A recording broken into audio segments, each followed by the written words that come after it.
nangyari kay Miss Sue, at nagmamadali siyang ipakasal sarili niya.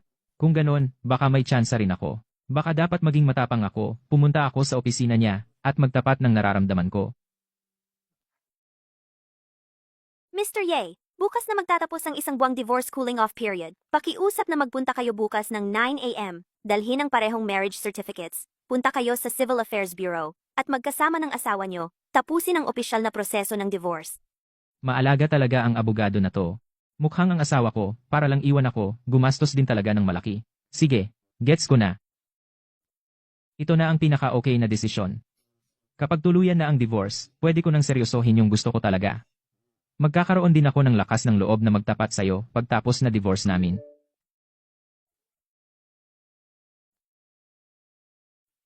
Matatapos na rin sa wakas. Boss, pare, kumusta naman ang sitwasyon mo kay magandang boss? May development na ba? Ay. Tuwing nakikita ko siya ngayon, parang sumisikip ang dibdib ko. Hindi ko talaga masabi kung ano ang nararamdaman ko. Kung ganun kahirap, edi sige, ligawan mo na siya. Hindi ka nga natakot, kahit nilagyan ng baril sa ulo mo. Bakit? Kinakabahan kapag sa damdamin? May asawa pa ako.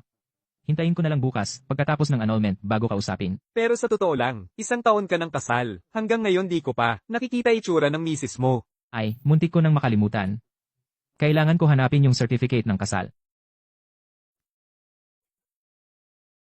Edu. Bakit parang pamilyar ang babaeng yan?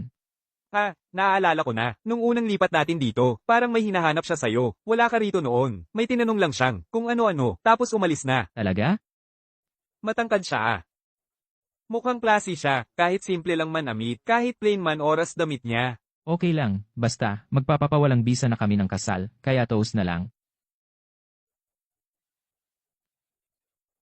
Ay, grabe, sobrang malamig talaga ang misis ko. 1 taon siyang di nagpaparamdam, tapos biglang gustong magpaanol agad. Kung ang misis ko kasing bait ni Miss Sue, ganyang kaunawain na babae, hindi ko talaga siya hihiwa-hiwalayan.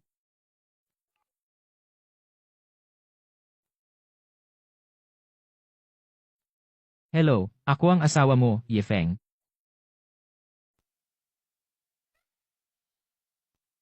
Sinong tinatawag mong mahal? Seryoso ka ba? Hindi mo ba nakikita na mali ang tao mo? Pasensya na. Maling tao. Patawad. Di ba si President Su iyon? Anong ginagawa niya sa civil registrar? Bakit nandito siya? Parehong-pareho sila ng mukha ni Yang Shui, pero yung damit niya at buhok, pati galaw niya, kumukha talaga kay President Su. Ang weird nito. Paano sila magkamukha ng ganito? Uy, Yefeng, ano yun? Busy ako ngayon. Bilisan mo na lang. Yung boss ko yung pinakasalan kong hindi ko kilala. Yung asawa na tinali ako sa altar. Hindi pwede. Imposibleng mangyari yan. Paano nangyari to? Dati, dahil sa estado namin never kong nagawang umamin sa kanya. Parang hindi ko talaga siya kayang abutin dati. Sino mag-aakalang ako pala ang legal niyang asawa? Teka lang, alam niya bang asawa niya ako? Simula pa ba nagkukunwari lang siya sa akin todo oras?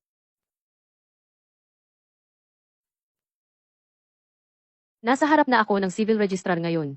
Hindi ko siya makita dito. Bilisan mo, at isend mo sa akin agad yung number ng lalaking yun. Tatawagan ko siya.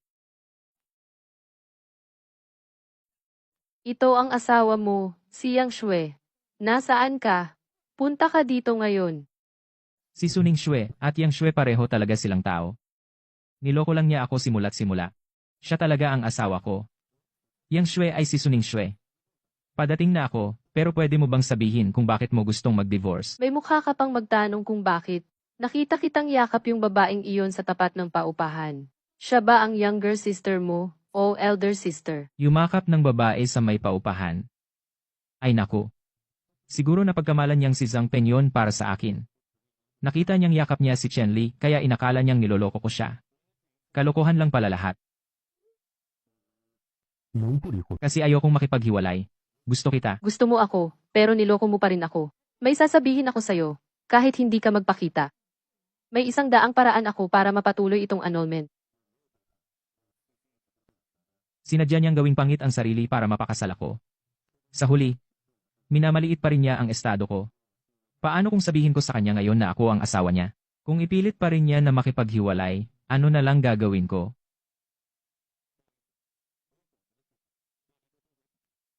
Iyo to.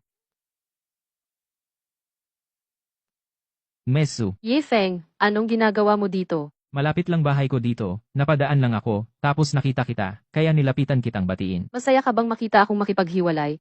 Grabe, iba talaga mag-isip ang isang magandang CEO, paano ba naman ako nasali dito? Saan pwedeng bumili ng tubig dito?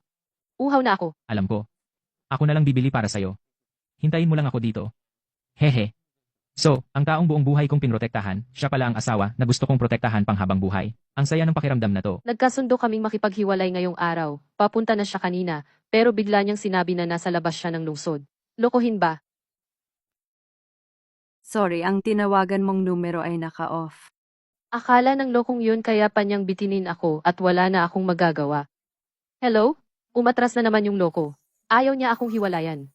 May paraan ba para mag-file ng unilateral annulment? Miss Sue, sa unilateral annulment, kailangan mo pa ring maghintay ng hindi bababa sa 1 taon. Sabi ng batas, kung magkaibang bahay na kayo ng higit sa 2 taon, pwede ka nang mag-file ng unilateral annulment. Naku, kuya. Kalma na lang. Kontakin niyo siya agad. Pag wala na talagang pag-asa, alukin niyo na lang ng pera para pumirma na siya kaagad. Ayoko nang sayangin oras ko. Opo, Miss Sue. Aasikasuhin ko agad.